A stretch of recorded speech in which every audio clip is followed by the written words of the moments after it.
আসসালামু আলাইকুম প্রিয় বন্ধুরা। অনেকে দেশে থেকে ভাবতেছেন যে বিদেশ আসবেন নাকি ব্যবসা বাণিজ্য করবেন। তো এই বিষয় নিয়ে একটু, আমি যেহেতু প্রবাসে থাকি, আপনি চাকরি করবেন না ব্যবসা করবেন এটা একান্তই আপনার ব্যক্তিগত সিদ্ধান্ত। তারপরও অনেকে দ্বিধাদ্বন্দ্বে ভোগেন যে আসলে আমার এই মুহূর্তে বিদেশ যাওয়া ঠিক হবে নাকি আমি দেশে থেকে কিছু করার চেষ্টা করব, ব্যবসা বা যে কোনো কিছু আর কি, নিজে উদ্যোক্তা হওয়ার চেষ্টা করবেন।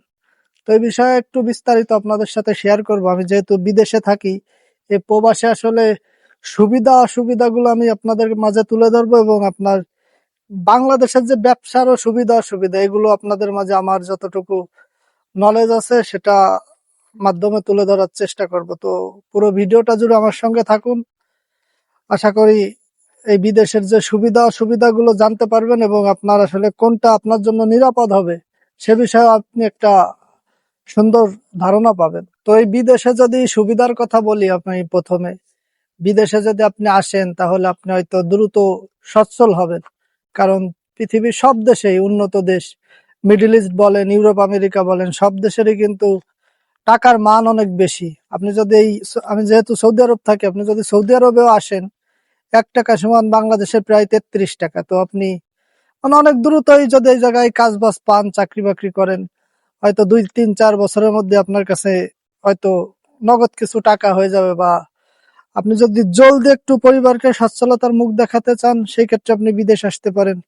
দ্বিতীয়ত, আপনার কাজের যে মান, কোয়ালিটি বা নিয়ম, বাংলাদেশে একটা কোম্পানিতে বিভিন্ন সমস্যা থাকে, সুযোগ সুবিধা পাওয়া যায় না। কিন্তু অন্য দেশে, প্রবাসে, বিদেশে কাজ কাজের যে নিয়ম কানুন এগুলো অনেক ভালো, কোম্পানি ভালো থাকে, আপনার খাওয়া, তারপরে আপনার ট্রান্সপোর্ট, গাড়ি টাড়ি এইগুলো কোম্পানি দেয়। মানে এ টু জেড যে সুবিধাগুলো, সেই সুবিধাগুলো অনেক বেশি আর কি দেশের তুলনায়। তারপর আপনার উন্নত জীবন ব্যবস্থা এই দেশে, সৌদি আরব বলেন বা অন্য যে কোনো দেশই বলেন, বাংলাদেশ থেকে আপনি অনেক বেশি নিরাপদ থাকবেন। কারণ বাংলাদেশে আপনার জীবনেরও কোনো গ্যারান্টি নাই, যে কোনো সময় একটা দুর্ঘটনা ঘটে যেতে পারে আপনার সাথে, আপনার পরিবারের সাথে। সেক্ষেত্রে আপনার বিদেশে এটা হয় না বললেই চলে। তো বিদেশে জীবনযাত্রার মান অনেক ভালো। সব মিলিয়ে আর কি বলা যায় যে আপনি যদি খুব দ্রুত টাকা পয়সা ইনকাম করতে চান বা আপনার পরিবারকে খুব দ্রুত একটু আর্থিক সচ্ছলতা এনে দিতে চান, সেক্ষেত্রে আপনার বিদেশ আসাই আমার জন্য মনে হয় ভালো হবে। আমার কাছে এটাই মনে হয় যে বিদেশ আসা তাহলে আপনার জন্য বেটার হবে। তারপর আপনার আনুষঙ্গিক সুযোগ সুবিধা।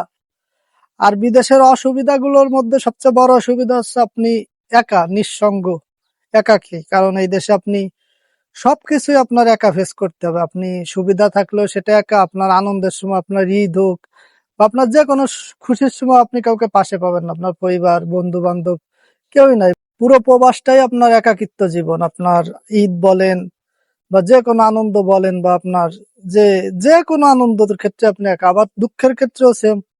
আপনি যদি অসুস্থ হন, আপনাকে একটা ওষুধ এনে দেবে, এরকম কিন্তু কোনো লোক আপনি খুঁজে পাবেন না। আপনার ওষুধ আপনারই আনা লাগবে, আপনার রান্না আপনারই করা লাগবে।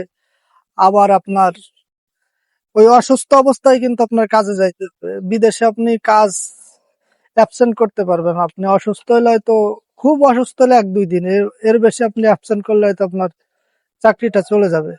যেমন এই দেশে নিয়ম, তেমনই নিয়ম মাইনে চলতে হবে। আপনি যদি নিয়ম মাইনে না চলতে পারেন, যেমন সুবিধা পাবেন তেমন অসুবিধাই পড়বেন। তো এইবার যদি আপনি ব্যবসার কথা ভাবেন, বিশেষ করে বাংলাদেশের মতো জায়গায় থেকে, তাহলে আপনার কিছু সুবিধাও আছে, অসুবিধাও আছে। যেমন হচ্ছে, আপনার সুবিধা যদি বলতে চান, বাংলাদেশে কিন্তু বর্তমানে পর্যাপ্ত পরিমাণ সুযোগ রয়েছে, বিভিন্ন অনলাইন এর মাধ্যমে মানুষ ব্যবসা করতেছে।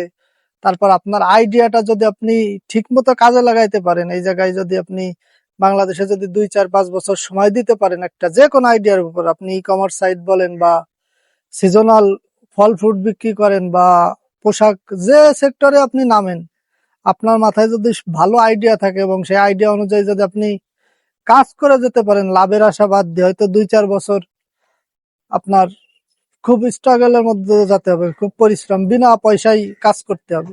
ব্যবসার সবচেয়ে বড় আর একটা সুবিধা হচ্ছে, আপনার ধরেন ইনকামের কোনো সীমাবদ্ধতা নেই। হয়তো আপনি প্রথমে ইনকাম পাচ্ছেন না বা 2 1 বছর ইনকাম পাচ্ছেন না, তারপর দেখবেন আস্তে আস্তে অনেক বেশি ইনকাম হবে। যে ইনকামের আসলে কোনো লিমিটেশন নাই, আপনি যত খুশি তত ইনকাম করতে পারেন ব্যবসার মাধ্যমে। আর বাংলাদেশের মতো জায়গায় যদি আপনি সত্যিকারে কোনো আইডিয়া মানুষের কাস্টমারের মধ্যে ভালোভাবে সেবাটা দিতে পারেন, আপনার যে কোনো সেবা যদি আপনার কাস্টমার ভালো মতো গ্রহণ করে, তাহলে ভাববেন যে ব্যাস, আপনার আর আল্লাহ দিলে টাকা পয়সার অভাব হবে না। আর দ্বিতীয়ত, বাংলাদেশের যদি ব্যবসার অসুবিধার কথা বলেন, ধরেন আপনি আপনার লোন করে, বাড়িঘর বিক্রি করে, জমি জাতি বিক্রি করে, গরু ছাগল বিক্রি করে টাকা নিয়ে নামলেন ব্যবসায়, ব্যবসা প্রথমে আপনার পুঁজি হারাই গেল, এরকম কিন্তু অনেকই হয় বাংলাদেশের মতো জায়গায়। দেখা গেল আপনি দোকান দিয়েছেন, দোকানটাই আপনার উড়ে চলে গেল, চুরি ছিনতাই হতে পারে।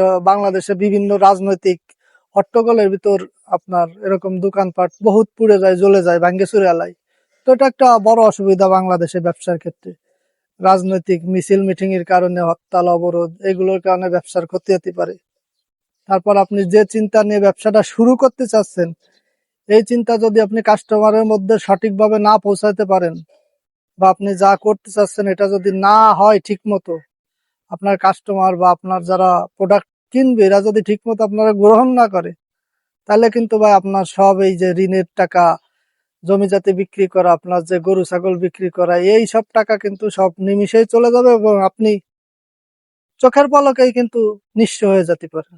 তো দুটো বিষয় যদি আপনি নিরিবিলি বসে ঠিকভাবে ভাবেন, তাহলে আমার কাছে ব্যক্তিগতভাবে মনে হয়, যদি বাংলাদেশে কোনো ছেলে মধ্যবিত্ত পরিবারের সন্তান, যে 5, 6, 8 বা 8, 10 লাখ টাকা একবারে গোছাতে অনেক কষ্ট হয়ে যাচ্ছে, বাড়ি জমি জাতি বন্ধক দিয়ে বা আপনার পারিবারিক সম্পদ বিক্রি করে বা ঋণ কিস্তি করে আপনি এই টাকাগুলো জোগাচ্ছেন, তাহলে ভাই আমার মনে হয় যে বাংলাদেশে ব্যবসার মধ্যে ঢুকাতে দরকার নেই। এই টাকা নিয়ে আপনি বিদেশ চলে আসেন, আপনার বয়স যদি কম হয়, তাহলে হয়তো বিদেশে এসে আপনি একটা রাস্তা পায়ে যাবেন। আর বিদেশে একবারে একটু কাজে বাজে ঢুকলে হয়তো আপনার 2, 4, 5 বছরের মধ্যে টাকা তো উঠবেই, আর অনেক ভালো কিছু টাকা পায়ে যাবেন, আপনি অনেক ভালো পরিমাণ টাকা আপনার কাছে জমা হয়ে যাবে। যেহেতু আপনি ব্যবসা বাণিজ্য করতেছেন না, আপনি চাকরি করবেন, আপনার নিশ্চিত একটা আয় থাকবে, সেক্ষেত্রে আপনার কোনো রিস্ক নেই বললেই চলে। বিদেশে আসলে হয়তো টাকাটা উঠতে কারোর 2 দিন আগে, কারোর 2 দিন পরে, কিন্তু টাকাটা হারাই যাওয়ার ভয় থাকতেছে না। তাই ভাই আমার মনে হয় যে যদি কেউ আমাদের মতো মধ্যবিত্ত পরিবারের সন্তান, বা যাদের টাকা পয়সা গোছাতে অনেক কষ্ট হয়, তাদের আসলে বাংলাদেশে ব্যবসার চিন্তা না করে ভাই বিদেশ চলে আসা ভালো। বিদেশের তো টাকাটুকু কিছু ইনকাম করে, চাকরি বাকরি করে, এরপর আপনি দেশে যে আপনার যদি সত্যিকার অর্থে ভালো কোনো আইডিয়া মাথায় থাকে, সেই সময় যায় আপনি প্রয়োগ করবেন বা চেষ্টা করে দেখতে পারেন।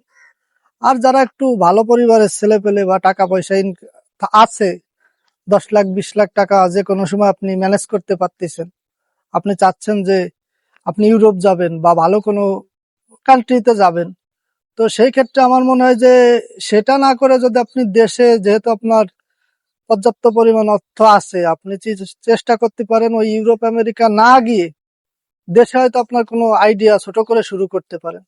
আপনি যদি সত্যিকার অর্থে আপনার কোনো আইডিয়া নিয়ে 2, 4, 5 বছর বাংলাদেশে লাগে থাকতে পারেন এবং শ্রম দিতে পারেন, এবং আপনার ওই প্রোডাক্টকে আপনার কাস্টমারের কাছে সেবা হিসেবে যদি সঠিকভাবে গ্রহণ করাতে পারেন, আপনার কাস্টমার যদি সত্যিকার অর্থে আপনারে গ্রহণ করে, তাহলে কিন্তু ভাই আপনার ওই 1 মাসের ইনকামেও একসময় ইউরোপে গিয়ে আপনি হয়তো সারা বছর যে ইনকাম করতেন, বাংলাদেশে থেকে আপনি 1 মাসেও সেরকম ইনকাম করতে পারেন, যদি আপনার ব্যবসা আপনি সত্যিকার অর্থে সেরকম দাঁড় করাতে পারেন।